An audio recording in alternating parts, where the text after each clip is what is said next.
उठाकर गाऊंगा, यीशु तेरा नाम रहे ऊंचा। खुदावंद, हम तेरी स्तुति करते हैं, हम तेरा धन्यवाद करते हैं। तेरा नाम सबसे ऊंचा है और सबसे ऊंचा रहेगा, क्योंकि वो नाम तूने वध होकर प्राप्त किया है। तूने उत्तम आज्ञाकारिता प्रदर्शित की, तू मनुष्यों की समानता में हुआ, तू दास का रूप धारण किया और तूने हमारे लिए क्रूस की कठिन मृत्यु को सहा।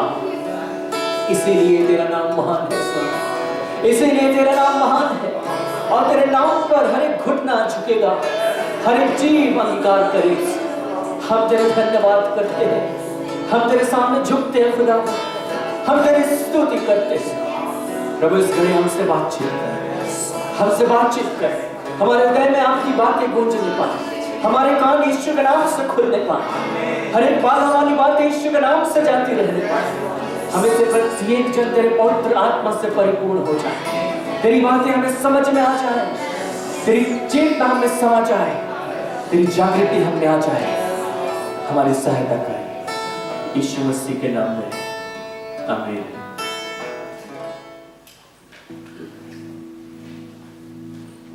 Praise the Lord. Praise the Lord. आप लोगों के साथ मिलकर मुझे बहुत खुशी हो रही है कि एक बार और हम एक साथ इकट्ठे होकर परमेश्वर के वचनों को सीख सकते हैं। और लंबे समय से हम उसके वचन को सीखते चले आए हैं और आज भी हम सीखेंगे एक नए विषय पर। और जिस विषय पर आज हम सीखेंगे वो आपको पहले से पता है, मेडिटेशन अर्थात ध्यान करना। और इस विषय पर हम लोग पहले भी थोड़ी बहुत बातें कर चुके हैं, लेकिन आज से हम लोग इस विषय को थोड़ी गहराई में सीखेंगे, क्योंकि कुछ दिनों के बाद आप लोग हमारा कार्यक्रम जानते हैं कि हम लोग मेडिटेशन कैंप के लिए रवाना होंगे और वहां पर हम उस कैंप को करेंगे। उस समय हमें जरूरत होगी कि आप इस बात का ज्ञान रखें ताकि आप सही तरीके से उसको कर सकें। और हमें इस विषय को समझना बहुत जरूरी है, ये मसीही जीवन का सबसे जरूरी हिस्सा होगा, मेडिटेशन या ध्यान करना। और मुझे नहीं मालूम कि आपको कहीं और सिखाया गया है कि नहीं, लेकिन बाइबल इस विषय में बार बार बातें करती है, क्योंकि ये विषय बहुत महत्वपूर्ण है। और मैं आपको परमेश्वर के वचन से शुरू करना चाहता हूं और मैं आपको दिखाना चाहता हूं उत्पत्ति की पुस्तक में, जब परमेश्वर की व्यवस्था नहीं दी गई थी और परमेश्वर के लोग उसके पास जाते थे मुलाकात करने के लिए, तब परमेश्वर ने अपने आप को लोगों पर प्रकट करना शुरू किया था। उसने अब्राहम को चुना, उसने उसी प्रकार कई लोगों को चुना और उन पर अपने आप को प्रकट करने लगा। तो उस समय लोग परमेश्वर से बातें करने के लिए अपने आप को संसार से अलग करते थे, एक ऐसे स्थान पर ले जाते थे जहां पर उनको कोई भी व्यवधान न हो, जहां कोई उनको रोकने वाला न हो, उनके और परमेश्वर के बीच में कोई न हो।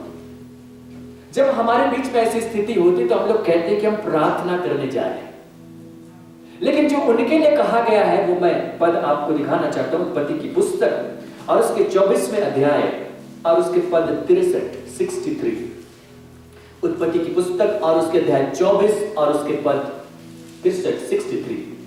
और मैं आपको ये घटना बता दूं कि अब्राहम का एक बेटा हुआ इसहाक, और इसहाक इस उम्र में आ गया कि उसकी शादी की जाए।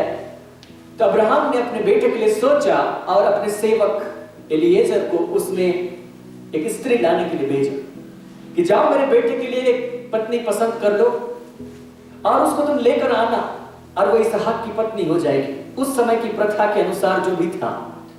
सो इसहाक इस बात को जानता था कि जो हमारा सेवक है एलियाजर, वो गया हुआ है ताकि मेरे लिए एक पत्नी लेकर आए। सामान्य व्यक्ति होगा तो यही इसी सोच में रहेगा कि पता नहीं कैसी स्त्री लेकर आ रहा है, कैसी दिखती होगी, क्या करती होगी, वगैरह वगैरह। लेकिन जब एलिएजर वहां पर गया हुआ था दूसरे स्थान पर इसहाक के लिए पत्नी देखने के लिए, तो इसहाक क्या कर रहा था उस घटना को हम यहां पर पढ़ते। और इस एलिएजर तो उसकी पत्नी, उसके लिए पत्नी पसंद करके उसको लेकर आ रहा था। अगर हम पद 61 से पढ़े 61 से, तो लिखा है तब रिबका, जिसको एलिएजर ने पसंद किया, अपनी सहेलियों समेत चली और ऊंट पर चढ़ के उस पुरुष के पीछे बोली, ताकि वो इसहाक के पास आ जाए। इस प्रकार वह दास रिबका को साथ लेकर चल दिया। इसहाक जो दक्षिण देश में रहता था, लहरोई नामक कुएं के पास होकर चला आता था। सांझ के समय वह मैदान में ध्यान करने के लिए निकला। शाम का समय था और इसहाक मैदान में निकला था ध्यान करने के लिए। वो कुछ और सोचने के लिए नहीं, कुछ और योजना बनाने के लिए नहीं, और ये भी नहीं लिखा कि वो प्रार्थना करने के लिए वहां निकला, लेकिन ये लिखा है कि इसहाक ध्यान करने के लिए मैदान में निकला।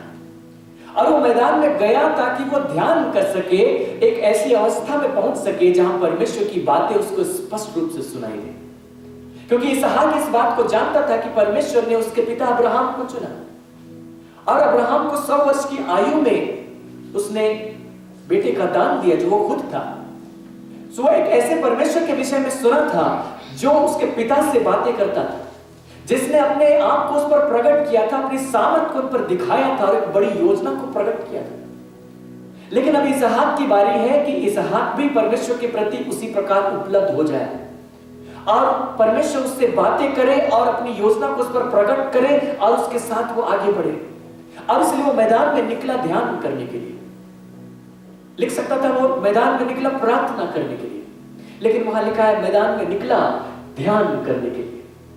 और इंग्लिश में अगर आप पढ़े तो लिखा है कि and Isaac went out to meditate in the field in the evening. वो मेडिटेट करने के लिए गया। आरंभ से लोग मेडिटेट करते आए हैं, ध्यान करते आए हैं। इसलिए जब हम ध्यान की बात करते हैं तो ये कोई नई बात नहीं है, ये हम अपनी तरफ से ऐड नहीं कर रहे हैं, बाइबल के बाहर की बात है ऐसी नहीं। जब परमेश्वर ने अपनी व्यवस्था नहीं दी थी, मूसा के समय में व्यवस्था दी गई। मूसा के बहुत पहले जब इसहाक था, उसी के समय में ध्यान करना लिखा गया है। उसके पहले से लोग करते थे। इसहाक के विषय में वचन मैं आपको दिखा रहा हूं। ध्यान उस समय भी किया जाता था। और जब व्यवस्था दी गई तब क्या हुआ? व्यवस्था दी गई तो यहोशू की पुस्तक में परमेश्वर ने इस प्रकार इंस्ट्रक्शन दिया। यहोशू को कहा, पहला अध्याय और उसके 8वें पद अगर आप देखें, यहोशू की पुस्तक और उसके अध्याय 1 और पद 8। आइए हम इस पद को एक साथ पढ़ें। यहोशू 1 और 8। व्यवस्था मिल गया आपको? आप सबको मिल गया? ठीक है, डिस्प्ले हो गया एक साथ। व्यवस्था की यह पुस्तक तेरे चित्त से कभी ना उतर नहीं पाए, इसी में दिन रात ध्यान दिए रहना, इसलिए कि जो कुछ उसमें लिखा है उसके अनुसार करने की तू चौकसी करे, क्योंकि ऐसा ही करने से तेरे सब काम सफल होंगे और तू प्रभावशाली होगा। वहां पर लिखा है इसी में दिन रात ध्यान दिए रहना। अगर आप इंग्लिश में पढ़ेंगे तो लिखा है कि this book of the law shall not depart from your mouth, but you shall meditate in it day and night. You shall meditate in it। तुम इस पर ध्यान किया करना, रात और दिन तुम इस पर ध्यान किया करना। अब परमेश्वर की तरफ से यह संदेश यहोशू को आ रहा है। यहोशू, तुम बच नहीं सकते हो। तुम ये नहीं कह सकते हो कि जब व्यवस्था नहीं दी गई थी उस समय लोग ध्यान करते थे, क्योंकि उस समय व्यवस्था नहीं थी। उस समय परमेश्वर ने 10 आज्ञाओं को नहीं कहा था। उस समय बहुत सारी बातें नहीं हुई थी, इसलिए ध्यान करना उस समय के लोगों का काम था, हमारा काम नहीं। यहोशू, तुम ऐसा नहीं कर सकते। व्यवस्था की पुस्तकें लिखी जा चुकी हैं। मूसा को बता दिया गया है कि वो व्यवस्था की पुस्तकें क्या है। उसने उन 5 पुस्तकों को लिख दिया है, तुम्हारे पास वो उपलब्ध हैं। तुम उनको पढ़ा करना, उन पर दिन रात ध्यान किया करना। ये तुम्हारी जिम्मेदारी है कि तुम इसको करो। ध्यान करने का काम परमेश्वर खुद सौंप रहा है। और जब दाऊद इस विषय में गीत गाता है तो वो क्या लिखता है? भजन संहिता की पुस्तक में अध्याय 1 और उसके पद 1 और 2। भजन संहिता की पुस्तक और उसके पहले अध्याय और उसके 1 और 2 उस व्यक्ति के विषय में गीत है जो परमेश्वर की इच्छा के अनुसार चलता है, जो परमेश्वर के हृदय की इच्छा को पूरी करता है और परमेश्वर उसके जीवन में अपनी आशीष को देता है। क्योंकि ये उस समय की घटना है जब पुराना नियम था। उस समय लोग परमेश्वर के अनुग्रह को उस प्रकार नहीं समझ सकते थे। उस समय लोगों को उनके कर्मों का प्रतिफल मिलता था। यदि परमेश्वर उनसे प्रसन्न हो गया तो वे आशीष पाएंगे, यदि परमेश्वर उनसे क्रोधित हो गया तो फिर वे दंड पाएंगे। और इसीलिए परमेश्वर को प्रसन्न करना जरूरी था। और यदि प्रसन्न करना है तो वो काम करना पड़ेगा जिसकी आज्ञा यहोशू को दी गई थी, ध्यान करना पड़ेगा। और यदि ध्यान करना पड़ेगा तो उसको कहीं से ध्यान हटाना भी पड़ेगा, क्योंकि उसको यदि ध्यान करना है तो किसी एक विशेष चीज पर ध्यान करना है। और जैसे ही कोई विशेष चीज आ गई तो दूसरी चीजें गौण हो गई, वो चली गई। और इसीलिए यहां पर लिखा गया, क्या ही धन्य है वह पुरुष जो दुष्टों की युक्ति पर नहीं चलता। क्योंकि बहुत सारी युक्तियां तो आती होगी, दुष्ट बहुत सारी युक्तियां करते हैं, बहुत सारे उपाय करते हैं, वो उनको सुनता होगा, लेकिन उसका काम ये नहीं है कि उस पर ध्यान लगाया करे, उससे वो हट जाए और न पापियों के मार्ग में खड़ा होता है। पापी बहुत सारी चर्चा करेंगे, पाप के विषय में बातें करेंगे, लेकिन वो व्यक्ति उस पर ध्यान नहीं देता, अपने ध्यान को वहां से हटा लेता और न ठट्ठा करने वालों की मंडली में बैठता है। वो कोई भी ऐसा काम नहीं करता जिससे कि उसका ध्यान उन बातों में चला जाए जिनके विषय परमेश्वर ने मना किया है। वो अपने आप को अलग कर लेता है, ना वो चलता है, ना वो खड़ा होता है और ना बैठता है। ऐसी हर एक स्थिति से अपने आप को दूर रखता है जो उसके ध्यान को भटकाती है। और नेक्स्ट, और इसके अलावा वो क्या करता है, परंतु वह तो यहोवा की व्यवस्था से प्रसन्न रहता और उसकी व्यवस्था पर रात दिन ध्यान करता रहता है। यह व्यक्ति अपने आप को रोक कर रखता है, वह वहां पर नहीं चलता जहां दुष्ट चलते हैं, वो वहां पर नहीं खड़ा होता जो पापियों का मार्ग है, वो वहां पर नहीं बैठता जो ठट्ठा करने वालों की मंडली है। अपने आप को वहां से अलग कर लेता है ताकि वो एक दूसरे बात के लिए अपने आप को दे सके, और वो है परमेश्वर की व्यवस्था। क्योंकि उस समय जो प्रमुख चीज दी गई थी परमेश्वर की ओर से, वो थी परमेश्वर की व्यवस्था, और उस व्यवस्था पर उनको ध्यान करना आवश्यक था। उस व्यवस्था पर ध्यान करने पर ही उनकी सफलता, उनका प्रभाव और उनकी आशीष निर्भर करती थी। इसलिए उनको व्यवस्था पर ध्यान करना ही था। इसलिए वो यहोवा की व्यवस्था से प्रसन्न रहता और उसकी व्यवस्था पर रात दिन ध्यान करता है। और जो ऐसा करता था उसके विषय क्या गीत गाया गया। पद 3, वह उस वृक्ष के समान है जो बहती नालियों के किनारे लगाया गया और अपनी ऋतु में फलता है और जिसके पत्ते कभी मुरझाते नहीं, इसलिए जो कुछ वह पुरुष करे वह सफल होता है। उसके पत्ते मुरझाते नहीं, वो ऐसे वृक्ष के समान है जो बहते जल के किनारे लगाया गया। उसको जल की घटी नहीं होती, उसको पोषण की घटी नहीं होती, उसको जो चीजें चाहिए तुरंत मिल जाती, और जिस ऋतु में उसको फलना ठहराया गया उस ऋतु में वो फलता है जरूर। वो ऐसा मनुष्य नहीं होगा कि वो अपने समय में ना फलवंत हो, अपने समय में ना आशीषित हो, अपने समय में ना प्रभावशाली हो, ऐसा नहीं होगा। लेकिन ये व्यक्ति सचमुच ऐसा होगा क्योंकि उसने अपने आप को संसार से अलग किया है और अपने ध्यान को केंद्रित किया है परमेश्वर के वचन पर। तो व्यवस्था से पहले का काल है जब परमेश्वर का वचन नहीं दिया गया। उस समय यह पता चलता है कि उसके पूर्वज ने बताया था कि परमेश्वर ने मुझसे बातचीत की। जब आदम का वंश था, आदम के वंश से बहुत सारे लोग चले आए, उसमें एक हनोक भी था जो परमेश्वर के साथ साथ चला फिरा। उसने अपने बेटे को जरूर बताया होगा कि मैं परमेश्वर के साथ में चला फिरा, फिर वो गायब हो गए और करते करते वो नूह तक पहुंचा। फिर नूह ने अपने बेटों को बताया होगा, फिर करते करते अब्राहम तक पहुंचा। परमेश्वर ने अब्राहम से बातें की, अब्राहम ने अपने बेटे को बताया होगा। तो उनके पास क्या है? उनके पास सिर्फ इतना था कि परमेश्वर ने हमारे पूर्वज से बातें की, लेकिन जो भी बातें की है मैं भी अपने आप को उपलब्ध करूं। हो सकता है परमेश्वर मुझसे बातें करे, हो सकता है परमेश्वर मेरे साथ भी कुछ ऐसा करे जैसा मैं सुनता आ रहा हूं। वहां व्यवस्था की कोई पुस्तक नहीं है, वहां कोई लिखावट नहीं है, वहां कोई ऐसी बात नहीं है जो परंपरा से चली आई है, कोई सिस्टम नहीं है जिसके अनुसार वे कर रहे हैं, लेकिन वहां पर लोग ध्यान कर रहे हैं। और जब सिस्टम आ गया, व्यवस्था दे दी गई, जब सब कुछ साफ साफ लिख दिया गया, पर्वत पर से कह दिया गया, तब फिर से कहा गया ध्यान किया करो। और जो ध्यान किया करेगा उस पुस्तक पर, वहां की लिखित बातों पर, वो प्रभावशाली होगा, वो सफल होगा, वो उस वृक्ष के समान होगा जो अपनी ऋतु में फलता है। उसको संसाधन की कमी नहीं, उसको रिसोर्स की कमी नहीं, परमेश्वर की ओर से सब कुछ उपलब्ध हो जाएगा। हालांकि हम लोग इस बात को जानते हैं कि जिस व्यवस्था का गुण यहाँ पर गाया जा रहा है, उस व्यवस्था को तो हमारे सामने से हटा दिया गया। हालेलुया। वो व्यवस्था ऐसी व्यवस्था नहीं थी जिसको सिद्ध कहा जा सके। वो व्यवस्था ऐसी व्यवस्था नहीं थी जो किसी व्यक्ति को सिद्ध कर सके। ऐसा कुछ नहीं कर सकती थी। वो व्यवस्था बस यीशु मसीह की तरफ इशारा करती थी। यीशु मसीह आया नहीं था, यीशु मसीह आएगा। उसकी आवश्यकता क्यों है, इसी के लिए व्यवस्था इशारा करती थी। सो उस इशारा करने वाली वस्तु की तरफ जब वे ध्यान लगाते थे तो इतना प्रभावशाली और सफल होते थे। आज वो व्यवस्था हटा दी गई और उसके जगह पर मूल वस्तुएं आ गई। हालेलुया। आइए हम लोग कुलुस्सी की पत्री में इस बात को देखें, जब परमेश्वर का वचन इस बात को बताता है कि व्यवस्था हमारे सामने नहीं रहा, व्यवस्था की बातें हटा दी गई और उसके स्थान पर मूल बातें ला दी गई। जो छाया की बातें थी वो चली गई। हम लोग कुलुस्सियों की पत्री और उसके दूसरे अध्याय और उसके पद 14 से 17 लगातार देखेंगे।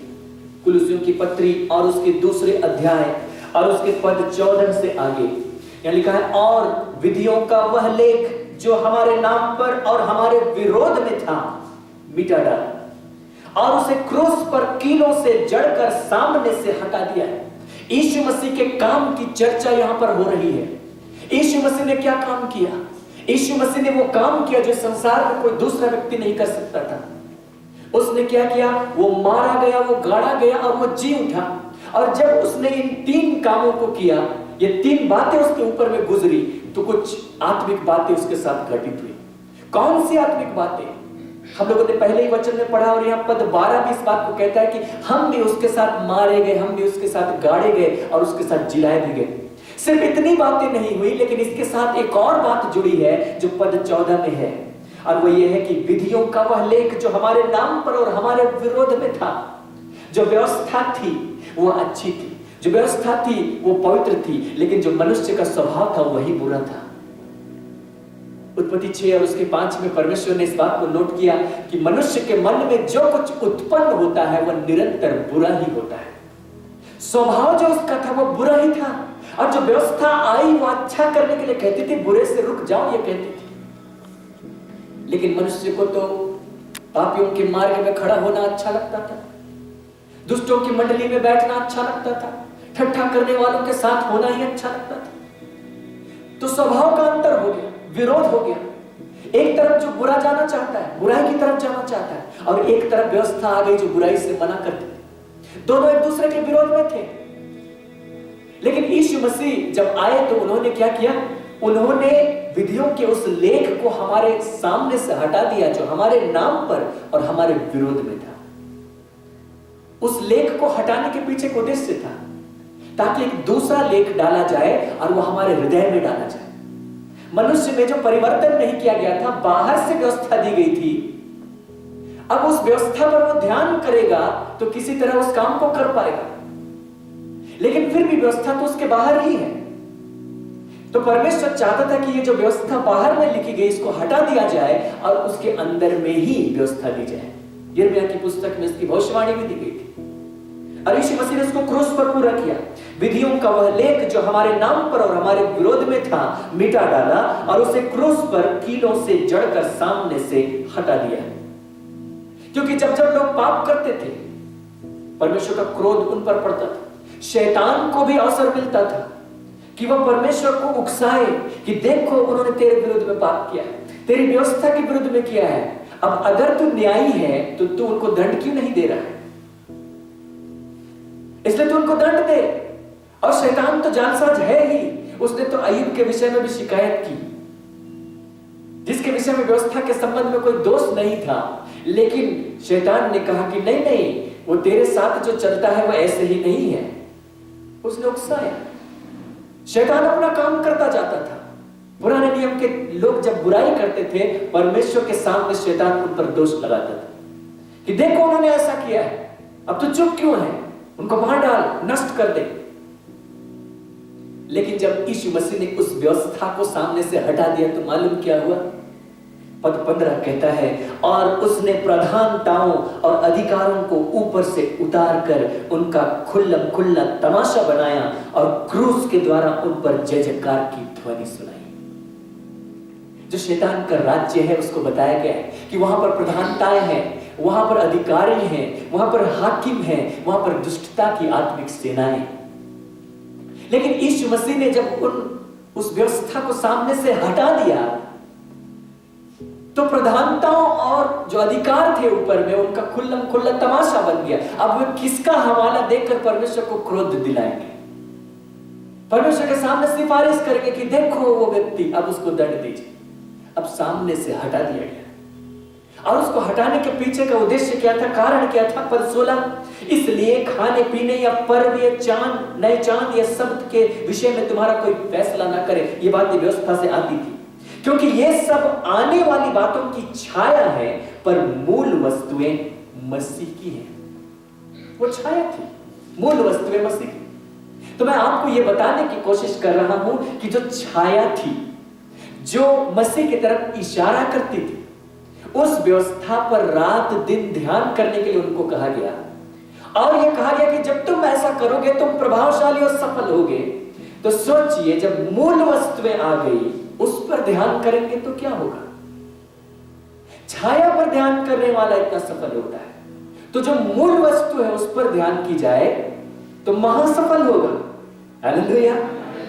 और सबसे आशीष की बात यह है कि हम लोग उस समय के लोग हैं जब मूल वस्तु प्रकट हो गई। हालेलुया। जब मूल वस्तुएं नहीं आई थी, मूसा के समय, एलिया के समय, यशायाह के समय, यिर्मयाह के समय, उन्होंने उस समय को बिता दिया। वे उतने सौभाग्यशाली नहीं थे जितने आप और हम। वे छाया ही देखते रह गए, छाया का ही वर्णन करते रह गए। लेकिन हम लोग उस समय के लोग हैं जब मूल वस्तुएं प्रकट हो गई। तो हमने देखा कि जब छाया प्रकट हुई उसके पहले भी, मतलब जब व्यवस्था प्रकट हुई उसके पहले भी लोग ध्यान करते थे, व्यवस्था के दरमियान भी ध्यान करते थे और करने की आज्ञा थी। तो अब मूल वस्तुएं आ गई, यहां भी ध्यान करने की बातें। बहुत सारे पद हैं, मैं कुछ पदों को आपके सामने रखूंगा। कुलुस्सियों की पत्री में ही देखिए, अध्याय 3 और उसके पद 2। और मैं आपको यह बताना चाहता हूं कि जो पुराना नियम है वो इब्रानी भाषा में लिखा गया है और जो नया नियम है वो यूनानी भाषा में लिखा गया है। पुराने नियम से, इब्रानी भाषा से जब हम शब्द लेते हैं ध्यान के लिए, तो वहां जो शब्द है, मूल शब्द, कई शब्द आते ध्यान के लिए, लेकिन जो मुख्य शब्द है वो है हगाह। और जो हगाह शब्द है उसका विशेष अर्थ है और उस हगाह शब्द के समानांतर यूनानी में कोई दूसरा शब्द नहीं, वहां पर कोई दूसरे शब्दों का इस्तेमाल किया जाता है। हगाह बहुत सारे चीजों को एक साथ समेटे हुए, वहां ये भी है, वहां वो भी है, वहां वो भी है, वहां वो भी। अब यूनानी में ऐसा कोई शब्द नहीं जो उन सारी चीजों को एक साथ समेट सके। भाषा का अंतर है, संस्कृति का अंतर है, परमेश्वर का अंतर है। इब्रानी भाषा वो लोग बोलते थे जिन पर परमेश्वर ने अपनी बातें प्रकट की, तो वहां वो बातें थी, उसमें वो, उस भाषा में वो खूबियां रह गई। लेकिन यूनानी भाषा अन्य जाति लोग बोलते थे, जो भाषा का विकास हुआ उसमें वो बातें नहीं थी। इसलिए यूनानी भाषा में हगाह के समानांतर कोई दूसरा शब्द नहीं। ठीक है, दूसरा शब्द इस्तेमाल कर लेते हैं लेकिन उतना अर्थ नहीं रखता। इसलिए यूनानी में अलग अलग शब्दों को इस्तेमाल करते हैं, और जब यूनानी में अलग शब्दों को इस्तेमाल करते हैं तो उसके समानांतर इंग्लिश में शब्द बदल जाते हैं। हिंदी में लिखा है पृथ्वी पर की नहीं परंतु स्वर्गीय वस्तुओं पर ध्यान लगाओ। लेकिन मैं धन्यवाद करता हूं उन लोगों का जिन्होंने इसका अनुवाद किया है हिंदी में। उन्होंने समझा सही चीज को और सही शब्द इस्तेमाल किया। ध्यान लगाओ, पृथ्वी पर की नहीं परंतु स्वर्गीय वस्तुओं पर ध्यान लगाओ। तभी से हम लोग देख रहे थे जहां ध्यान आता था वहां मेडिटेशन आता था इंग्लिश में। अभी आप देखेंगे वहां इंग्लिश में मेडिटेशन नहीं। Set your minds on things above not on things on earth. Set your mind, अपने मन को वहां पर लगाओ, क्योंकि वो यूनानी भाषा से अनुवाद किया गया है। यूनानी भाषा में हगाह शब्द के समानांतर कोई शब्द नहीं, इसलिए वहां जो भी शब्द था उसका अर्थ था अपने मन को वहां पर लगाओ। और हगाह का एक अर्थ यह भी था अपने मन को एक विशेष स्थान पर लगाना, एक विशेष बात पर लगाना। और इसलिए हिंदी में सही अनुवाद किया गया, ध्यान लगाओ। तो अभी ध्यान लगाने की बात है। और सिर्फ यहां लिखा स्वर्गीय वस्तुओं पर ध्यान लगाओ तो क्या समझ में आता है? सिंहासन पर ध्यान लगाओ, बादल पर ध्यान लगाओ। किस पर ध्यान लगाओ? जो आसमान में चला गया, सैटेलाइट पर। किस पर ध्यान लगाओ? पद 1 से देखिए, कुलुसी 3 और उसके पद 1 से। अतः जब तुम मसीह के साथ जिलाए गए, कितना सामर्थ्य वचन। जब तुम मसीह के साथ जिलाए गए, मसीह अकेले नहीं जिलाया गया या 1-2 लोग नहीं जिलाए गए, हम उसके साथ में जिलाए गए।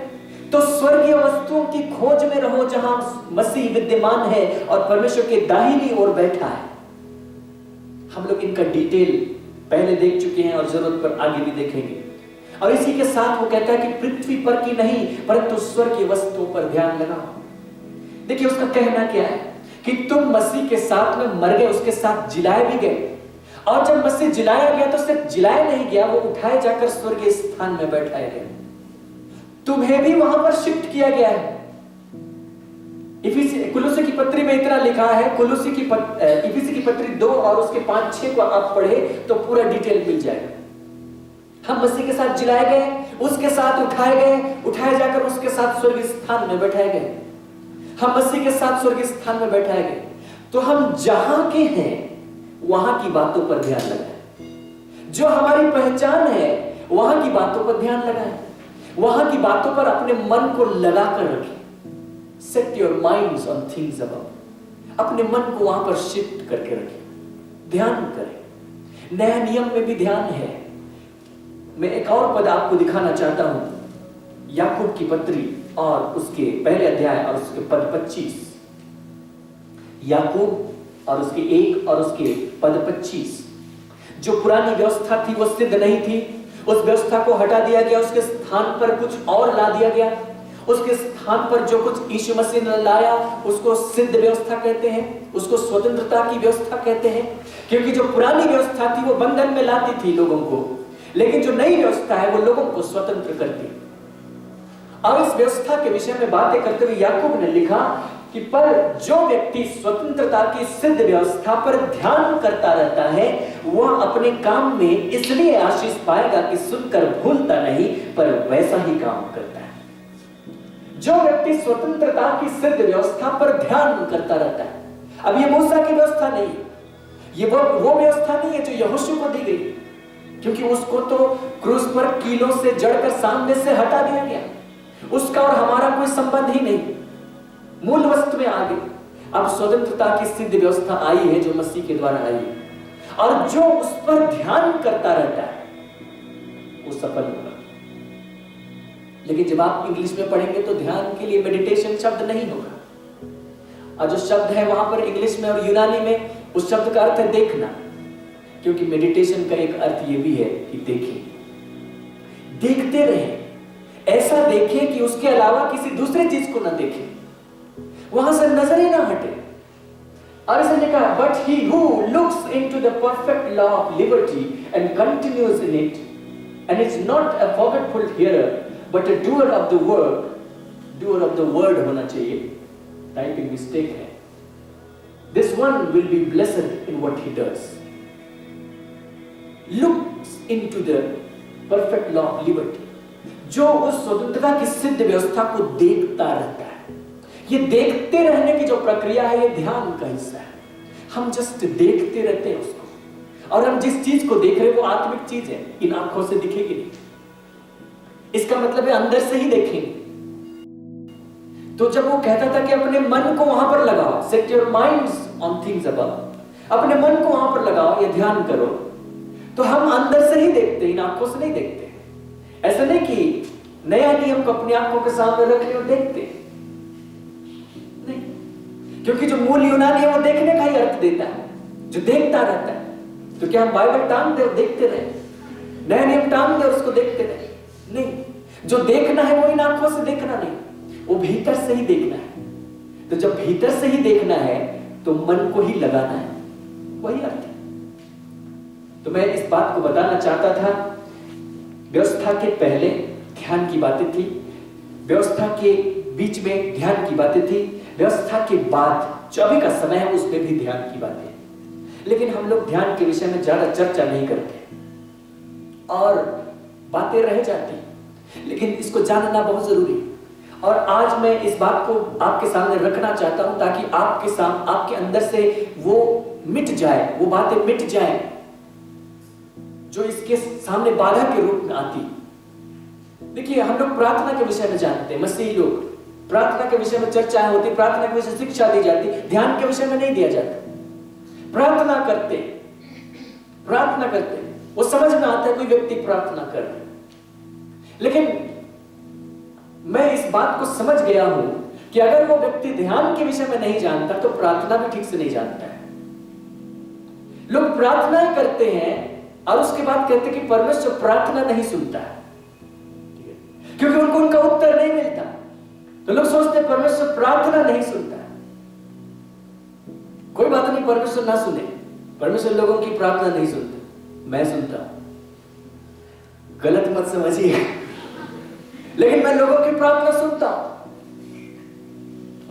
ये नहीं कि आपकी प्रार्थना मेरे पास आती है, नहीं। जब कोई व्यक्ति प्रार्थना करता है तो मैं ध्यान से सुनता हूं कि वो क्या प्रार्थना करता है और कैसे प्रार्थना करता है, क्योंकि मुझे लोगों के जीवन में बहुत सारे काम करने होते। मुझे उस व्यक्ति के विषय में अगर जानना है कि वो व्यक्ति कौन और कैसा है, तो वो व्यक्ति प्रार्थना करे, मैं सुनूंगा और मैं जान जाऊंगा उसी से, उसकी प्रार्थना सुनकर ही जान जाऊंगा। जो वो प्रार्थना करता है उसी से पता चल जाएगा कि वो व्यक्ति क्या है। और मैंने क्या पाया, लोगों की प्रार्थना को सुनने के बाद, है ना, मुझे उत्तर देना नहीं, मैं बस सुनता हूं। इसी लिहाज से सुनता हूं कि मैं क्या प्रार्थना करते, और नतीजा यही निकला कि 90% जो प्रार्थना वो बेतुकी प्रार्थना करते हैं। और वो प्रार्थना इसलिए होती है क्योंकि वे ध्यान के विषय में नहीं जानते और वे दोहराते रहते शब्दों को, रोज बोलते रहते हैं और क्या क्या नहीं करते हैं और कुछ नहीं होता। और लोगों को लगता है कि हम प्रार्थना तो कर रहे हैं, सब कुछ तो कर रहे हैं, फिर भी तो नहीं होता। तो असल है कि वो प्रार्थना ही गलत कर रहे हैं। उनके भीतर झांक के देखो तो पता चल जाता है, पोल खुल जाती है। उनकी प्रार्थना को सुन के देखिएगा, आप अपनी प्रार्थना को भी सुनिएगा, ठीक है। ये नहीं कि परमेश्वर का काम है आपकी प्रार्थना को सुनना, आप नहीं सुनेंगे। आप भी सुन करके देखिए आप क्या प्रार्थना करते हैं। यहां तक कि आप दूसरों की प्रार्थना को भी सुन करके देखिए वे क्या प्रार्थना करते हैं। क्योंकि मुझे जब सीखना हुआ, मुझे उस प्रकार सौभाग्य नहीं मिला कि मैं सिलसिलेवार ढंग से कहीं पर सीख लूं। मैंने ऐसे वैसे टकराते हुए सीखा। पवित्र आत्मा मुझको जिधर जिधर ले चला उधर चला और मैंने इसे सीखा। तो मैंने लोगों को देखा, उनको सुना, उनकी प्रार्थनाओं को सुना और मैंने वहां से भी सीखा। बहुत सारी प्रार्थनाएं बेतुकी होती है। अगर आप ध्यान सीख जाएं तो बहुत सारे विषय पे तो आप बोलेंगे भी नहीं प्रार्थना के समय, और लोग उन विषय पर बोलते रहते हैं जिनको जो प्रार्थना का मुद्दा भी नहीं है। परमेश्वर को बताते रहते कि हमारी चिंता क्या है, परमेश्वर को बताते रहते कि समस्या कितनी बड़ी है, तू कितना छोटा है, तेरी सहायता हमारे लिए कितनी छोटी है, और ऐसे चलता रहता है। लेकिन जब आप ध्यान जान जाएंगे तो आपकी प्रार्थना एक सामर्थ्य अनुभव होगी। आप प्रार्थना करेंगे और प्रार्थना से उठेंगे, वो एक ऐसा अनुभव होगा जिसमें आपको बार बार जाने का मन करे। लेकिन जब आप ध्यान नहीं जानते तो आपकी प्रार्थनाएं भी खोखली होंगी। ध्यान को जानना बहुत जरूरी है। ध्यान कहने से कुछ लोगों का मन इधर उधर हो सकता है, वो इसलिए क्योंकि मसीहत में लोग ध्यान के विषय में कम बातें करते हैं, मैं ज्यादा बातें करता हूं। क्योंकि फिलॉसफी की दुनिया में दुनिया को दो हिस्सों में बांटा गया, पूर्वी और पश्चिमी। जो लोग फिलॉसफी पढ़ते हुए जानते हैं, पूर्वी और पश्चिमी। जो पश्चिमी है उनको कहा जाता है जिनका संबंध अब्राहम से, धर्म के हिसाब से वे लोग बातें करते हैं। वे कहते हैं अब्राहमिक रिलीजन, और उसमें मसीहत को भी जोड़ते हैं, उसमें इस्लाम को भी जोड़ते हैं, उसमें यहूदी को भी जोड़ते हैं। और जो पूर्वी हैं भारत से संबंध रखते हैं, जो हिंदू फिलॉसफी है, जो बौद्ध फिलॉसफी है, जो जैन फिलॉसफी, मोटे तौर पर ये तीन और भी दूसरे हैं। तो जो पूरब का हिस्सा है फिलॉसफी की दुनिया में, उसने ध्यान शब्द को ले लिया और उसको कहां से कहां पहुंचा दिया। उनका जो ध्यान है वो अलग है। मैंने उसको जानने की कोशिश की, मैंने उसको समझने की कोशिश की, और उनका जो ध्यान है वो ये नहीं कि स्वतंत्रता की सिद्ध व्यवस्था पर ध्यान करो या कुछ ऐसी बात है। उनका ध्यान किसी दूसरी बात से शुरू होता है। उनका ध्यान इस बात के लिए होता है कि वे अपने आप को जाने कि मैं कौन हूं। यानी कि किसी किताब में पढ़ लिया, खुद ही खोजे अपने भीतर और खोजते खोजते कहीं पहुंच जाए। मैं उसके विषय में आपको बताने के लिए नहीं, लेकिन अगर वे ध्यान के विषय में बातें करते, आप लोग सुनते होंगे ऐसी घटनाएं, वो ध्यान मगन हो गया, अंतर ध्यान हो गया, है ना, कहीं पर ध्यान कर रहा है, हिमालय में है, वगैरह वगैरह। वो अपने अपने तरीके से वो ध्यान कर रहे हैं। और ध्यान यहाँ की फिलॉसफी का बहुत अटूट हिस्सा है, वो चलता रहा। लेकिन हमारे लिए भी ध्यान कहा गया है करने के लिए, हमको भी करना है, इसको कई बार हम भूल जाते हैं। पिछला जो 2000 सालों का इतिहास है कलीसिया का, उसको आप उलट के देखिए। वहां जो उपदेश दिए गए उनको जाकर पढ़ कर देखिए, उनको जाकर सुन कर देखिए। ध्यान के विषय में कितनी चर्चाएं की गई, ध्यान के विषय में कितना सिखाया गया है। ऐसा लगता है कि ध्यान करना तो पूरब वालों का काम है, हमारा काम नहीं है। हम प्रार्थना जानते, ध्यान हम नहीं करते। लेकिन मैं आपको बता दूं, ध्यान करना हमारा काम है। जब हम लोगों ने ठीक से ध्यान नहीं किया तो किसी और ने ध्यान कर लिया, उसको कहां से कहां ले गया। लेकिन ध्यान करना हमारा काम है, और ध्यान करने के लिए परमेश्वर ने विशेष रूप से अपने वचन में प्रकट किया है, और हमें इसको समझना होगा। और जो बातें इस समय मैं आपको बताना चाहता हूं, आप उसको बारीकी से समझने की कोशिश कीजिएगा। हम आपके लिए इंतजाम कर रहे हैं कि ये रिकॉर्डिंग आपके लिए उपलब्ध हो जाए। फेसबुक लाइव में इस समय वीडियो जा रहा है, हम लोग यूट्यूब में भी इसको उपलब्ध करेंगे। और ये इसलिए क्योंकि ये बहुत महत्वपूर्ण है, और हो सकता है कि एक बार जब मैं बोलूं तो आपको समझ में ना आए। मैं एक सवाल करना चाहता हूं यहां से आगे बढ़ने से पहले। पिछले साल मैंने बहुत सारी बातें की, लॉकडाउन से पहले भी बहुत सारी बातें यहां पर हुई। लॉकडाउन के बाद हमारा आमना सामना नहीं हुआ था। आखिरी के नवंबर दिसंबर में थोड़े दिन हम लोग मिले। मैं बस एक सवाल करना चाहता हूं कि जो बातें यहां से मैं आपको बताता था कि आपको समझ में आ जाती थी, वो बातें समझ जाते थे थोड़ा थोड़ा, या नहीं समझते थे? अच्छा, कोई बात नहीं, मैं पूरी कोशिश करूंगा कि आप समझ जाएं। यीशु मसीह ने इस प्रकार से कहा यूहन्ना 8 और उसके पद 32 में, तुम सत्य को जानोगे और सत्य तुम्हें स्वतंत्र करेगा। हम लोगों को यह वचन याद हो गया, हम लोगों ने इसको रट्टा मार लिया। तुम सत्य को जानोगे और सत्य तुम्हें स्वतंत्र करेगा। सारे मसीह इस बात को समझते हैं कि ऐसा कहा गया, याद कर लिया गया। लेकिन अगर आप मसीहों को देखिएगा तो वे लोग बंधन में हैं, वे स्वतंत्र नहीं है। लेकिन उनको पूछिएगा कि सत्य जानते हो, तो वे कहेंगे हाँ जानते हैं। तो अगर तुम सत्य जानते हो तो स्वतंत्र हो जाना चाहिए था। और अगर सत्य को जानने पर भी स्वतंत्र नहीं हो, तब तो यीशु मसीह झूठ बोलता है। उसने कहा तुम सत्य को जानोगे और सत्य तुम्हें स्वतंत्र कर देगा, और तुम कहते तुम सत्य को जानते हो लेकिन बंधन में हो, तो यीशु ही झूठा। लेकिन यीशु मसीह झूठा नहीं हो सकता। इसका मतलब यह है कि सत्य को जानने में समस्या है, कि जिस बात को हम जानना कहते हैं वो शायद जानना ही नहीं है। जिस बात को हम जानना कहते हैं वो कुछ और है, और वो बात आपको साफ साफ समझ लेनी चाहिए। हम लोग जिस बात को जानना कहते हैं, जो हमारा एकेडमिक है, जो हमको क्लास 0 से सिखाया गया, जब हमको स्कूल भेजा गया, हमको काका गागा सिखाया गया, वहां से स्कूल भेजा गया, और वहां बहुत सारी चीजों को हमने पढ़ा, हिस्ट्री, ज्योग्राफी, मैथमेटिक्स, बहुत सारी चीजों को। वहां एक सिस्टम था जिसके तहत हम चीजों को बाहर से सीखते थे।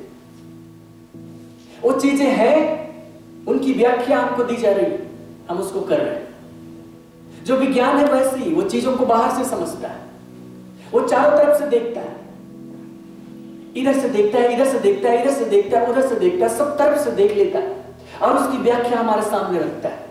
और जब व्याख्या हमारे सामने रखता है तो हो सकता है वो कई वाक्यों में होगा।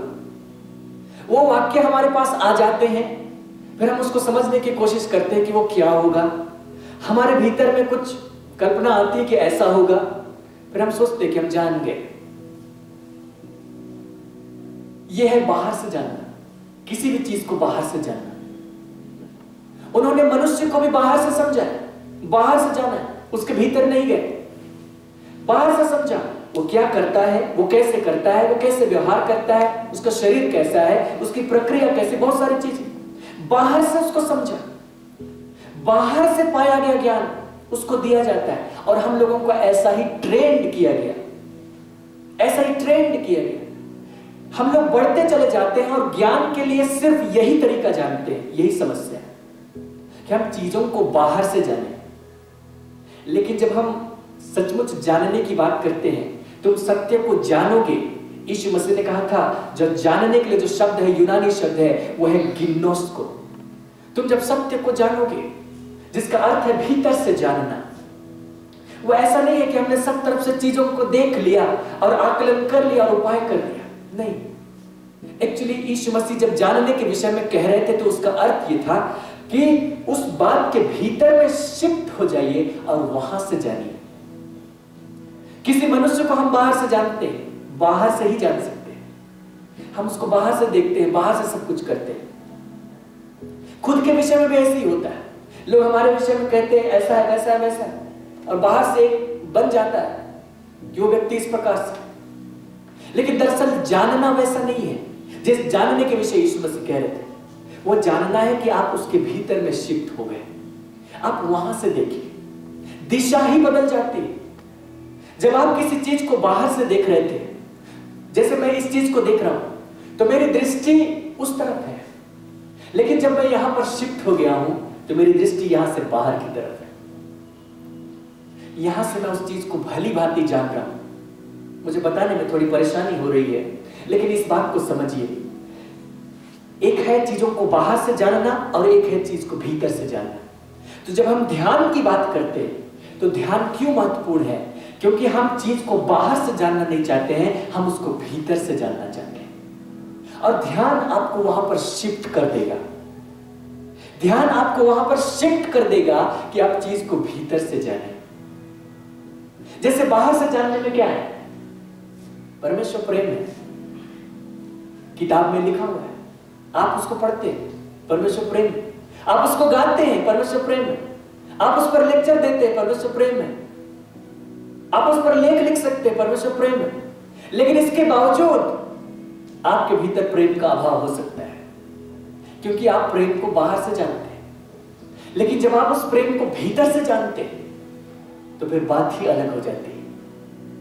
हम लोग बहुत सारी चीजों को सोचते हैं कि हम जानते हैं। परमेश्वर पवित्र है, ये पवित्र क्या होता है? हम लोग उसके लिए परिभाषाएं बना सकते हैं, हम लोग उसके लिए दर्जनों किताबें लिख सकते हैं, लेकिन उस पवित्रता को जान नहीं सकते जब तक हम वहां शिफ्ट न हो जाए। परमेश्वर दयालु है, परमेश्वर करुणामय है। हम लोग कहते हैं अनंत जीवन। अनंत जीवन क्या है? हम लोग उसके लिए थ्योरियां बनाते हैं, उसको पढ़ते हैं, उसको एक्सप्लेन करते हैं, लेकिन अनंत जीवन आप तब तक नहीं जान सकते जब आप उसमें शिफ्ट न हो जाए। जब तक आप शिफ्ट नहीं हो जाते तब तक वो आपके लिए एक कॉन्सेप्ट है मात्र, और कुछ नहीं। पढ़ने की मैंने तैराकी का उदाहरण आपको दिया था कि बाहर से जब आप तैराकी को जानेंगे तो क्या होगा? आप स्क्रीन पर देख लेंगे लोगों को तैरते, फिर आप कह देंगे कि हाँ हम जानते हैं। हाथ मारो, पैर मारो और चले जाओ, कभी घुस जाओ पानी में, कभी निकल जाओ। यही होती है तैराकी। लेकिन असल तैराकी तो तब होगी जब आप पानी में घुस जाए। लेकिन जो असल में तैराकी जानता है वो भी तैराकी वैसे ही बताएगा। जो नहीं जानता है वो बता रहा है। जो नहीं जानता, जिसने दूसरों को तैरते हुए देखा है, उसने उस देखने के अनुसार बता दिया है। लेकिन उसको प्रैक्टिकली पानी में धक्का दे दो, समुद्र में, तब पता चले वो जानता है कि नहीं। और तब सारा उसका ज्ञान हवा हो जाएगा, सारा पानी पी जाएगा। तो उसका जो ज्ञान था वो ज्ञान उसको बचा नहीं सकता। लेकिन अगर वो वास्तव में तैरना जानता है, तैरने की व्याख्या वो जरूर दे सकता है, लेकिन उसको भीतर से जानता है। आत्मिक बातों के साथ में जब हम चलते हैं, जब यीशु मसीह की बात करते हैं, वहां आत्मिक बातें आती हैं। वहां पर बाहर की बातें मूल्य नहीं रखती। हम बाहर से कितना अच्छा कॉन्सेप्ट रखते हैं, बाहर से कितना अच्छा एक्सप्लेनेशन जानते हैं, उससे कोई मतलब नहीं। हम भीतर शिफ्ट होकर जितना जानते हैं उतना ही वास्तव में जानते हैं। अगर हम भीतर शिफ्ट नहीं हुए हैं तो हम नहीं जानते, फिर तो हम बंधन में ही रहेंगे, फिर तो हम समस्या में ही रहेंगे, फिर तो हमारा ज्ञान हमको धोखा दे रहा है, फिर हम खुद ही अपने आप को धोखा दे रहे हैं ये सोचते हुए कि हम जानते हैं लेकिन वास्तव में नहीं जानते। क्योंकि ज्ञान का अंतर है। जिस प्रकार का ज्ञान हम बाहर से जानते हैं उस ज्ञान के लिए जो यूनानी शब्द है वो शब्द है ग्नोसिस, बाहर से जानना। और जो ज्ञान जिसको हम भीतर से जानते हैं वो शब्द है गिनोस्को। दोनों में अंतर है। ग्नोसिस शब्द का इस्तेमाल बाइबल में किया गया है, गिनोस्को शब्द का इस्तेमाल बाइबल में किया गया है। और जब हम ध्यान की बात करते हैं तो आपको ग्नोसिस से गिनोस्को में लेकर आता है। अब जब आप गिनोस्को में पहुंचते हैं तभी जाकर आप वास्तव में जानते हैं, और नहीं तो नहीं जानते। तभी जाकर स्वतंत्रता है। इसलिए ध्यान का महत्व है। हम लोगों को आत्मिक बातें बता दी गई। देखिए, हम लोग बहुत सारी बातों को इस संसार से आते हैं तो तर्क के हिसाब से समझते हैं, आकलन करते हैं। आत्मिक बातें कहते हैं कि आत्मिक दुनिया है। समझने वाली भाषा में बताऊं, मान लीजिए कि कोई व्यक्ति कहे कि दर्शन मैंने देखा, या कोई व्यक्ति ऐसा कहे कि मुझे दुष्ट आत्मा दिखाई देता है। तो जो व्यक्ति नहीं देखा है, जिसको दिखाई नहीं देता, उसको पता नहीं चले। अगर हम साइकोलॉजिस्ट के पास चले जाएं तो वो लोग तो उल्टी बात करने लगेंगे। वो लोग कहेंगे कि नहीं नहीं नहीं, ऐसा कुछ नहीं होता कि दुष्ट आत्मा जैसा कोई प्राणी हो, क्योंकि वे लोग खोज करके पता नहीं लगा पाए कि दुष्ट आत्मा होता है या पवित्र आत्मा होता है। वो लोग नहीं जानते, क्योंकि असल बात है कि उनको आप टेस्ट ट्यूब में नहीं डाल सकते, उसको आप लेंस से नहीं देख सकते, और ना तो माइक्रोस्कोप से देख सकते, ना टेलीस्कोप से दिखाई देता है, न रडार उनको पकड़ सकता है, और न कोई ऐसा यंत्र उन्होंने बनाया जिससे डिटेक्ट हो जाए कि ऐसी बातें होती। तो लोग अपने हिसाब से एक्सप्लेनेशन करेंगे। लोग कहेंगे कि दुष्ट आत्मा दिखता है, भूत दिखता है। नहीं नहीं नहीं नहीं, वैसी बात नहीं है, ऐसा कुछ नहीं होता, सब मन का वहम है। दरअसल ये एक बीमारी है, सिजोफ्रेनिया है। जिनको होता है उनको दिखता है। आत्मा कुछ नहीं हो। हम अपने साइकोलॉजी से तुम्हारी बात एक्सप्लेन कर सकते हैं। और ऐसा नहीं कि सिजोफ्रेनिया नामक बीमारी नहीं होती है, होती है, लेकिन उसका मतलब यह नहीं कि दुष्ट आत्माएं नहीं होती। वहां तक वे नहीं पहुंच सकते। उनका तर्क उनको वहां तक नहीं ले जा सकता। उनका तर्क उनको परमेश्वर तक नहीं ले जा सकता। परमेश्वर ने क्या कहा? पौलुस ने इसको लिखा है कि जब संसार ने ज्ञान से परमेश्वर को नहीं जाना तो परमेश्वर को यह अच्छा लगा कि प्रचार की मूर्खता के द्वारा वो मनुष्यों का उद्धार करे। ज्ञान से, संसार का जो अपना ज्ञान है, तर्क वितर्क के आधार पर परमेश्वर को नहीं जान सकते। वहां पर एक गैप है। हम एक लिमिट तक जा सकते हैं, यहां तक, और परमेश्वर के संबंध में जो ज्ञान है वो उस पार का है। हम उस पार नहीं जा सकते विज्ञान से, हम उस पार नहीं जा सकते तर्क से। लेकिन अगर वो गैप है तो उस गैप के लिए हमें एक सीढ़ी दी गई है। उस सीढ़ी का नाम है विश्वास। हम जानते कि परमेश्वर है, आपने देखा नहीं होगा, आपने कानों से सुना नहीं होगा, साइंस का कोई ऐसा यंत्र नहीं है जो उसको प्रूव कर सके, न कोई ऐसी थ्योरी है जिससे साबित किया जा सके, लेकिन परमेश्वर है।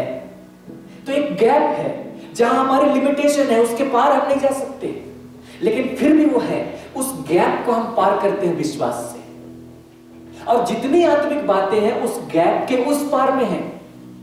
बीच में खाई है जो हमारी सीमा है, और जो आत्मिक बातें, दोनों के बीच में खाई है।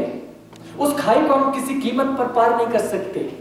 पार कर सकते तो विश्वास कराने की बात ही नहीं होती। कहा ही नहीं जाता कि तुम विश्वास करो, आ जाओ, क्या विश्वास करना।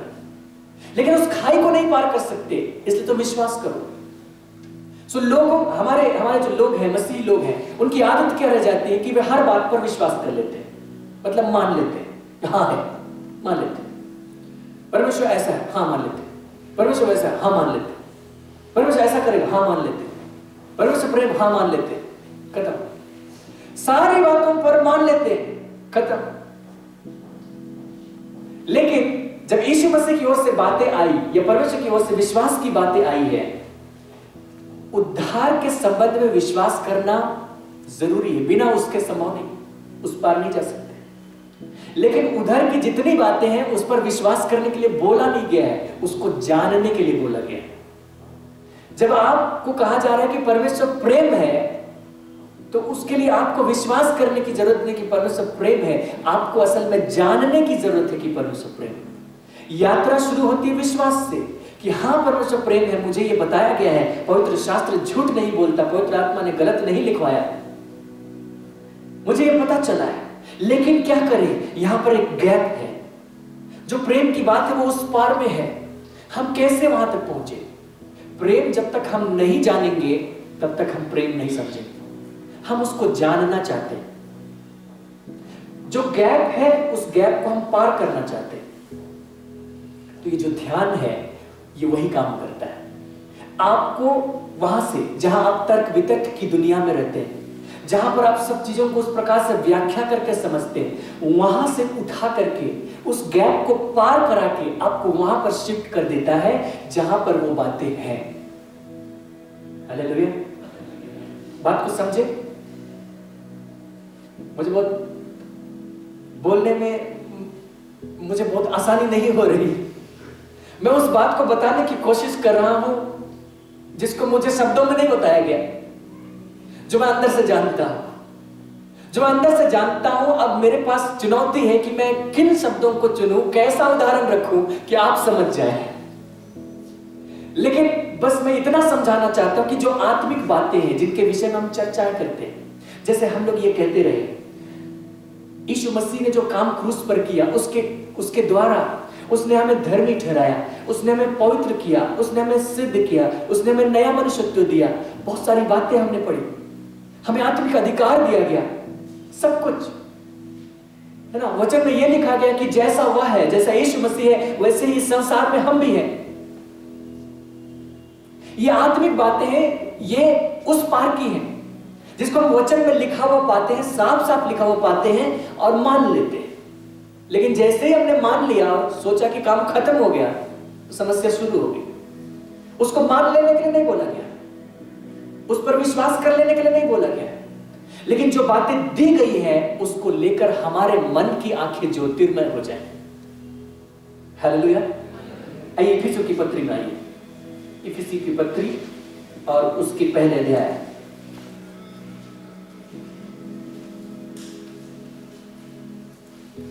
और उसके पद 15 से। देखिए, प्रेरित पौलुस यहां पर एक भेद का खुलासा कर रहा है। वो इस बात को बता रहा है कि जो लोग यीशु मसीह के हैं उनको क्या दिया गया, किस प्रकार की आशीषें उनको उपलब्ध की गई है। और उसने इफिसुस के लोगों के नाम ये चिट्ठी लिखी और उस चिट्ठी में वो साफ साफ लिख देता है। वो जो ज्ञान है वो शब्दों में उन तक जा रहा है, लेकिन शब्दों में जाना काफी नहीं है, वो उनके लिए प्रार्थना करता है। और जो प्रार्थना वहां पर लिखी गई है वो बहुत महत्वपूर्ण है। पद 15 से, इफिसी 1 और उसके पद 15 से। इस कारण मैं भी उस विश्वास का समाचार सुनकर जो तुम लोगों में प्रभु यीशु पर है और सब पवित्र लोगों पर प्रकट है, तुम्हारे लिए धन्यवाद करना नहीं छोड़ता और अपनी प्रार्थनाओं में तुम्हें स्मरण किया करता हूं। क्या प्रार्थना करता है? कि हमारे प्रभु यीशु मसीह का परमेश्वर जो महिमा का पिता है, तुम्हें अपनी पहचान में, अगर आप इंग्लिश में देखें तो लिखा है कि that the God of our Lord Jesus Christ, the Father of glory, may give you the spirit of wisdom and revelation in the knowledge of him. उसके ज्ञान में, ज्ञान के लिए जो शब्द है यहां पर पहचान है, कि हमारे प्रभु यीशु मसीह का परमेश्वर जो महिमा का पिता है तुम्हें अपनी पहचान में ज्ञान और प्रकाश की आत्मा दे और तुम्हारे मन की आंखें ज्योतिर्मय हो कि तुम जान लो कि उसकी बुलाहट की आशा क्या है और पवित्र लोगों में उसकी मीरास की महिमा का धन कैसा है और उसकी सामर्थ हम में जो विश्वास करते हैं कितनी महान है। और इन तीन बातों को, कौन सी बातें? बुलाहट की आशा, मीरास की महिमा का धन और उसकी सामर्थ। इन 3 बातों के विषय वो यहां से आगे जिक्र करता है। दूसरे अध्याय कंटिन्यू आगे आप पढ़ते चले जाइए, उन 3 बातों का जिक्र कर देता है और वो कहता है कि मैं चाहता हूं कि तुम जान लो। लेकिन ये जो जानना है वो शब्दों का जानना नहीं है। उसका अर्थ ये नहीं कि इफिसुस के लोग उसकी पत्री को ले और यहां से 19 पद से आगे जो है उसको रट ले। एग्जाम होगा, पौलुस लेगा, उसमें सही से लिख दे, फुल मार्क्स मिल जाएगा। नहीं, ये वैसा जानना नहीं। इसलिए तो वो प्रार्थना करता है और वो कहता है कि तुम्हारे मन की आंखें ज्योतिर्मय हो। क्योंकि ये जो जानना है वो इस प्रकार हो जाता है कि मानो आपके भीतर कुछ खुल गया, आप उसको भीतर से जान गए। तो ये जो जानना है वहीं तक तो पहुंचना चाहते हैं। उसने कहा कि तुम्हारे विश्वास का समाचार हमें मिला है और हम बहुत खुश हैं, तुम्हें और कुछ बता रहे हैं। लेकिन उसका मतलब ये नहीं कि जो चीजें तुमको लिख कर बता रहे तुम उसको भी विश्वास कर लो और कह दो हम विश्वास करते हैं। नहीं, वो बातें विश्वास करने के लिए नहीं दी जा रही कि तुम बहुत सारी बातों पर 15 बातों पर विश्वास करते हो तो लो और 16 और 17 ये भी विश्वास करना। हम ये भी मानते हैं, हम वो भी मानते हैं, उससे काम नहीं चलेगा। हम ये भी जानते हैं और वो भी जानते हैं, ये काम होना चाहिए। तुम्हारे मन की आंखें ज्योतिर्मय और तुम जान लो। और जो जान लेने के लिए शब्द है वो फिर से है गिनोस को। जान लेना बहुत महत्वपूर्ण है। हमारे बुलाहट की आशा क्या है? ये शब्दों का खेल नहीं है कि शब्दों में बता दे ये है, ये है, वो भीतर की बात है। और जब आप उसको जान जाते हैं उस आशा को, तो आशा कभी नहीं टूटती, आपकी हिम्मत भी कभी नहीं टूटती और आपको दिलासा की जरूरत भी नहीं होती। हालेलुया। लेकिन जब आप नहीं जानते हैं तभी जाकर ये सब होता है। उस सामर्थ को जब आप नहीं जानते तभी संदेह आता है, तभी दुर्बलता आती, तभी चुनौती आती, आप लड़खड़ा जाते। लेकिन जब आप उस सामर्थ को जानते हैं तो कौन सी चुनौती, कौन सा समुद्र, आप उसको चीर कर निकल सकते हैं। हम उसको भीतर से जानते हैं, भीतर से जानना चाहिए। वहीं पर तो शिफ्ट होना है और इसीलिए ध्यान करना है। सो जो बातें आपको बताई जा रही है नए नियम में, जो ध्यान करना है, बहुत पावरफुल बात है और आप उसको सीख जाइए। ध्यान करके, ध्यान करने में सिद्ध होना कोई एक दिन की बात नहीं है, समय लगता है। शुरू करना पड़ेगा कहीं से, और जब आप शुरू करेंगे तो आपको पता भी नहीं चलेगा, बहुत डिस्टर्बेंस होगी क्योंकि आपका ध्यान कहीं और लगता है। वहां से हटाना पड़ेगा और आपको कहीं पर शिफ्ट होना पड़ेगा। और शिफ्ट होना, उस खाई को पार करना होगा जिसको लॉजिक नहीं पार कर सकता, जिसको कोई एक्सप्लेनेशन पार नहीं कर सकता, जिसको कोई नहीं पार कर सकता। पवित्र आत्मा ही आपको वहां पार करा सकता है। लेकिन पवित्र आत्मा आपको तब वहां पार कराएगा जब आप उस पर ध्यान करेंगे। हालेलुया। और तब आप विश्वास नहीं करते उस पर, आप उसको जानते हैं। और जब आप उसको जानते हैं तो फिर वहां संदेह नहीं रह सकता, और नहीं तो संदेह होगा। आप कहेंगे कि हाँ मेरी आइडेंटिटी ये है, वो है, मैं परमेश्वर का संतान हूं, मुझे भविष्यवक्ताओं से भी बड़ा ठहराया गया। और जब वो काम करने निकले तो पता चला कि वैसा तो कुछ नहीं है ना। इसका मतलब जो ज्ञान अभी तक आया था वो कुछ और ही था, वो ग्नोसिस ही था, वो गिनोस को नहीं बन पाया है। क्योंकि जब आप उस अधिकार को इस्तेमाल करने लगते हैं तो फिर संदेह भी काम करना शुरू कर जाता है। लेकिन जब आप गिनोस को में पहुंच जाते हैं उस ज्ञान में, तो फिर वहां संदेह काम नहीं करता। आपको यह बताया गया कि ऐसा कुछ है, आप वहां तक पहुंच गए, तो अब वो संदेह नहीं रहा, आप जानते, आप वहां पहुंच गए। जब तक आपने उसको देखा नहीं था। मान लिया मैं आपको ऐसा बताऊं कि एक ऐसा भी प्राणी है जिसके 5 पैर होते, 2 मुंह होते, 1000 दांतें होती, आप मान लेंगे होता नहीं है उदाहरण के लिए। लेकिन फिर कोई आपको आकर कहने लगे कि ना ऐसा तो कोई जंतु नहीं होता। हमारे जितने जूलॉजिस्ट हैं उन्होंने सब जंतुओं का लिस्ट बनाया है, सबके फोटो उनके पास है, छोटे से छोटे, माइक्रोस्कोप से देखो और खुली आंखों से देखो, सब जंतु का लिस्ट उनके पास है। ऐसा कोई जंतु नहीं होता। होता है तो तुम साबित करो। फिर आप साबित नहीं कर पाएंगे क्योंकि आपके पास प्रूफ नहीं। फिर जो उनकी बातें आई वो आपको संदेह में डाल देंगे कि पता नहीं होता भी है कि नहीं, या ऐसे ही कहते हैं। आत्मिक बातें भी ऐसी ही हैं, आपके पास उसका कोई प्रूफ नहीं, आपको बस कह दिया कि ऐसा होता है। अब दूसरी तरफ दूसरे लोग आते हैं और कहते कि नहीं ऐसा नहीं, वो लोग कहते नहीं सृष्टि वैसी नहीं हुई थी, वो लोग कहते नहीं वो बातें वैसी नहीं, दुष्टात्मा होता नहीं, ईश्वर होता ही नहीं। होता तो इतना महामारी फैल रहा था, वो कहां चुप बैठा था, कुछ क्यों नहीं किया? बहुत कुछ में लॉजिक नहीं। फिर उनकी बातों को सुन सुनकर आप हिल जाएंगे, ठीक ही बोलता है, लॉजिकल बोलता है। और जिन बातों को हम कह रहे हैं उसके लिए हमारे पास कोई लॉजिक नहीं है। लॉजिक होगा भी कैसे? वहां एक खाई है, वहां पर उस खाई को लॉजिक पार नहीं कर सकता, लेकिन उस खाई को पार करना जरूरी है। अगर आप इस संसार में प्रभावशाली जीना चाहते हैं और उस वचन को प्रैक्टिकली देखना चाहते हैं, तो उस खाई को पार करना होगा। उसको पार करने की जो प्रक्रिया है वही है ध्यान करना। हालेलुया। मैं ध्यान करने का जो उद्देश्य है उसको आपके सामने रख रहा हूं। क्यों ये इतना महत्वपूर्ण है, क्यों मैं इस पर जोर डालना चाहता हूं, क्यों मैं बार बार इस विषय पर बातें करता हूं? वो इसलिए कि उस खाई को पार करना जरूरी है। अभी तक जितने हम लोग पिछला इतिहास पलट कर देखते 2000 सालों का, शुरू में हम देखते मसीहत को चरम पर, उसके बाद जो पतन हुआ ना, अभी तक उतना उठ नहीं पाया। उसके बाद मसीहत जो है वो एक थ्योरी बन गई, एक सिद्धांत बन गया, एक आशा बन गई, बाद में कभी होगा शायद। अभी तो तुम हो जैसे तैसे करना और बस मरने पश्चात पहुंच जाना, उधर तुमको नसीब हो सकता है। इधर हम लोग नहीं जानते उसको, क्योंकि जहां जानने की बारी आती है थियोलॉजियन हाथ खड़े कर देते, वे शब्द जानते हैं, पोथियां जानते हैं, लेकिन भीतर से नहीं जानते और हैंड ओवर करके हम तक पहुंचाए। पर मैं इसको वैसे आगे नहीं ले जाऊंगा और ना आपको ऐसा आगे ले जाना चाहिए। हमको उसको जानना चाहिए भीतर से प्रैक्टिकली, और फिर आगे ले जाना चाहिए। आगे की पीढ़ियां उसके साथ में जाएंगी।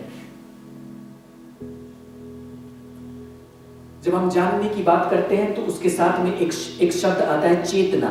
चेतना बहुत शामिल है, इसके विषय में कहकर मैं आज समाप्त करूंगा। चेतना बहुत महत्वपूर्ण है। पिछले सप्ताह हम लोग कुछ बातों को सुन रहे थे, चेतना, अचेतन, कॉन्शियसनेस, सब कॉन्शियसनेस। सिगमंड फ्रायड ने लोगों के मनों को ढूंढा और वहां से साइकोलॉजी आ गई, और वहां से हम लोग इस बात को समझते हैं कॉन्शियसनेस, अनकॉन्शियसनेस, सब कॉन्शियसनेस। 3 बातें आती हैं। अनकॉन्शियस का मतलब है कि उसको कोई भी चेतना नहीं, उसको पता ही नहीं चल रहा है क्या हो रहा है। कॉन्शियस का मतलब उसको पता चल रहा है, और सब कॉन्शियस का मतलब है इन दोनों के बीच की स्थिति। जो सिगमंड फ्रायड की जो साइकोलॉजी है उसका कहना है कि 90% मनुष्य के जो कॉन्शियसनेस है उसका 90% सब कॉन्शियस अवचेतन, और सिर्फ 10% कॉन्शियसनेस उसी 10% से काम चलाता है। उसने कहा कि ये ग्लेशियर के जैसे समुद्र में ग्लेशियर डूबा हुआ रहता है, पानी के ऊपर में थोड़ा हिस्सा दिखता है और उसका 90% हिस्सा पानी के भीतर में रहता है। इसलिए टाइटैनिक का जहाज डूबा था, ऊपर से थोड़ा सा दिख रहा था, भीतर उसका 90% हिस्सा था, और जाकर जहाज वहां से टकरा गया और डूब गया। कॉन्शियसनेस और सब कॉन्शियसनेस ऐसे ही है। लेकिन जब हम चेतना की बात करते हैं तो हम अवचेतन में जाने की बात नहीं करते। हम ये बात करते हैं कि मनुष्य चेतना में आ जाए। जो आत्मिक बात है वो सचेत होकर करने की बात है, कॉन्शियस होकर करने की बात है। सब कॉन्शियस से उसको हम नहीं कर सकते, या हम करते हैं तो मैकेनिकल है, यूजलेस। उदाहरण के लिए यीशु मसीह ने कहा कि परमेश्वर ऐसे आराधना करने वालों को ढूंढता है जो आत्मा और सच्चाई से आराधना करें। इसका मतलब आराधना ऐसे भी हो सकती है जो आत्मा से ना हो, जो सच्चाई से ना हो।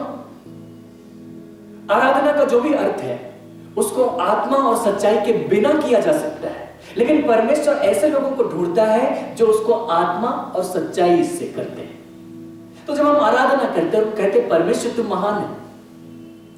मान लिया हमने ये वाक्य 1000 बार रट लिया है, ये हमारे सबकॉन्शियस में चला जाएगा। फिर हम ऐसे ही कह देंगे बिना कॉन्शियस हुए कि परमेश्वर सचमुच महान है। हम ऐसे कह देंगे कि परमेश्वर सामर्थ्य है, अंदर से निकल जाए। हमने गीत ऐसे रट लिए, और जब हमने गीत रट लिए हैं तो वो गीत आप कुछ और भी सोचते रहे तो गीत आपके मुंह से निकल जाएंगे, क्योंकि आपके भीतर वो गीत है।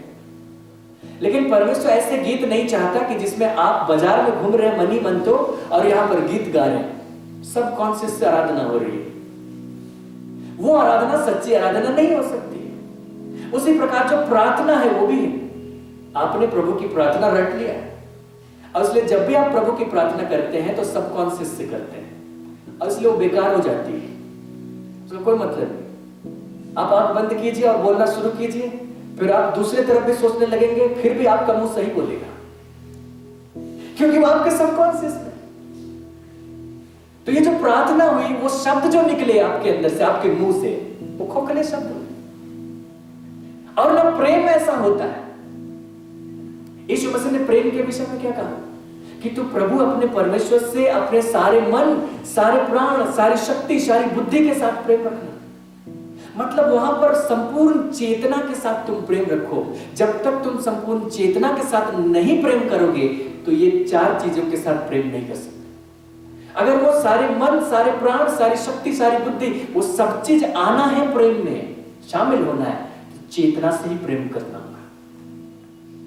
सचेत होकर ही प्रेम कर सकते हैं, सचेत होकर के ही हम प्रार्थना कर सकते हैं, सचेत होकर के हम आराधना कर सकते हैं, सचेत होकर के ही हम अधिकारों का इस्तेमाल कर सकते हैं। जो सबकॉन्शियस से आता है फिर वो यूजलेस हो जाता है, मैकेनिकल हो जाता है।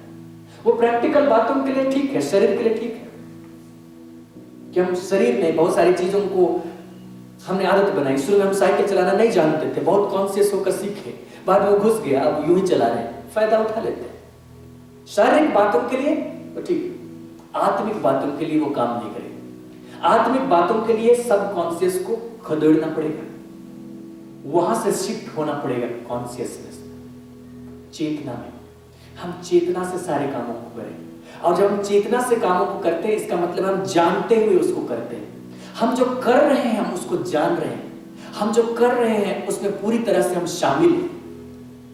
जब हम सब कॉन्शियस से कर रहे हैं, तो जब हम कर रहे हैं उसमें पूरी तरह शामिल नहीं, वो हो रहा है क्योंकि हमको आदत पड़ गई, लेकिन हम पूरी तरह उसमें शामिल नहीं। लेकिन जब हम परमेश्वर की बात करते हैं तो हम अपने आप का एक हिस्सा छुपा कर रखना नहीं चाहते, हम अपने आप का 90% हिस्सा छुपा कर नहीं रखना चाहते, हम फुल्ली इंगेज्ड होना चाहते हैं, 100%। और यहां जो शिफ्ट होना है वही ध्यान है। मैं आपको आने वाले समय में बताऊंगा कि आप किस प्रकार से इस काम को करें, लेकिन इस बात को पहले समझिए कि कितना महत्वपूर्ण है। और आप इस विषय पर प्रार्थना कीजिए कि प्रभु मेरे अंदर में वो बात आए कि मैं ध्यान करने की लालसा मेरे अंदर में उत्पन्न।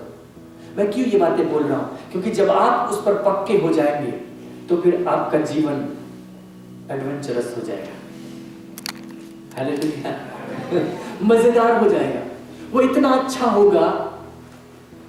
लोगों ने उसकी कल्पना नहीं की है, थियोलॉजियंस ने भी उसकी कल्पना नहीं की है, और हम उन चीजों को देखेंगे होते हुए अपने साथ, जो हमारे पहले की पीढ़ियां नहीं देख पाई। हम लोग उबर रहे हैं उस पतन से जो सदियों पहले हुआ था, और हम उबरते चले जाएंगे, लेकिन उबरने के क्रम में जो मार्ग है, सही मार्ग जानना ही पड़ेगा, उसमें से गुजरना ही पड़ेगा, उसके बिना कोई रास्ता नहीं। फिर जब हम उसको कर लेंगे, आगे वाली पीढ़ियों के लिए वो आसान हो जाएगा। हमारे ऊपर बड़ी जिम्मेदारी आपके ऊपर है, इसलिए आप इस विषय में प्रार्थना कीजिए। आइए हम लोग अपनी आंखों को बंद करें, हम थोड़ी देर परमेश्वर की उपस्थिति में समय व्यतीत करें। हम लोग प्रार्थना करेंगे, हम समय व्यतीत करेंगे। प्रेमी पिता, हम आपका धन्यवाद करते हैं प्रभु। हम इस बात को समझ रहे हैं आपके वचन से कि जो कुछ तूने हमसे कहा है वो आत्मिक बातें। इस संसार के तर्क से हम वहां तक नहीं पहुंच सकते, इस संसार की खोजबीन से, आविष्कारों से, और जो भी यहाँ पर होता है, हम वहां तक नहीं पहुंच सकते, क्योंकि तूने ऐसी बातों को हमारे लिए ठहराया जिनको आंख ने नहीं देखी, जिनको कान ने नहीं सुना, जो मनुष्य के चित्त में नहीं चढ़ी। उन्हीं बातों को तूने हमारे लिए ठहराया स्वामी। और पिता, हम एक गैप को देखते हैं, एक ऐसा गैप जिसको हमारा लॉजिक पार नहीं कर सकता, जिसको हमारा कुछ भी ऐसा नहीं है जो पार कर सके। हम वहां तक पहुंचना चाहते हैं, तूने वहां तक के लिए हमें बुलाया है। पिता हम धन्यवाद करते कि तू हमें ऐसा मार्ग बताता है कि हम ध्यान करें और वहां तक पहुंचे, हम शिफ्ट हो जाए वहां पर। उसके विषय में सिर्फ हम अध्ययन न करें दूर से, उस गैप के इस पार खड़े खड़े सिर्फ उसके विषय चर्चा न करें, उसके विषय सिर्फ हम सुने नहीं, उसके विषय सिर्फ हम बोले नहीं, लेकिन हम वहां पहुंचकर उसका लाभ उठाएं, उसका अनुभव करें। प्रभु हम धन्यवाद करते कि ऐसा होगा। और हम जानते कि पहली शताब्दी में ऐसा था, प्रेरित पौलुस के साथ ऐसा था, तेरे कई प्रेरितों के साथ में ऐसा था, और उन्होंने पुस्तकों में लिखा और लोगों को उकसाया कि तुम भी जानो, तुम्हारे साथ भी ऐसा हो जाए। प्रभु आज हम उन पुस्तकों को पढ़ रहे हैं और हम चाहते कि हमारे साथ भी वैसा ही हो जाए। हम सिर्फ थ्योरी नहीं जानना चाहते, हम सिर्फ शब्द नहीं जानना चाहते, हम सिर्फ सिद्धांत नहीं चाहते, हम उसकी वास्तविकता को चाहते हैं, हम उसके मूल को चाहते हैं, हम उसके केंद्र बिंदु में शिफ्ट हो जाना चाहते हैं। पिता हमारी मदद कर, इस संबंध में हमें तैयार कर स्वामी, हर एक जन को तैयार कर स्वामी। पिता हम खाई के इस पार किसी भी रीति से न खड़े रह जाए, हम उस पार पहुंच जाए इस शरीर में रहते हुए, ताकि वो जीवन जो तू इस संसार को देने के लिए आया वो हमारे द्वारा प्रकट हो जाए, इस संसार को उपलब्ध हो जाए, फिर से दिखाई देने लगे, फिर से दिखाई देने लगे, जिसे तेरे नाम की महिमा होने पाए। पिता हम धन्यवाद करते हैं, हर एक प्रयोग की तू सहायता कर। पिता वो संसार में बहुत सारी बातें होती हैं जो उनको विचलित कर सकती हैं, अपनी तरफ खींचती हैं और उनको वहां पर बनाकर रखती हैं, उनको बांधती हैं। तू उनको वहां से निकाल लेना स्वामी, वहां से छूटने के लिए मदद करना, और उनका ध्यान स्वर्गीय वस्तुओं में शिफ्ट हो जाए, उनका ध्यान उन आत्मिक बातों में शिफ्ट हो जाए जो तूने हमने से प्रत्येक जन के लिए ठहराया, ताकि वो बातें हमसे प्रकट हो, हम विजयी हो, तेरी महिमा करें। धन्यवाद स्वामी, यीशु मसीह के नाम, आमीन।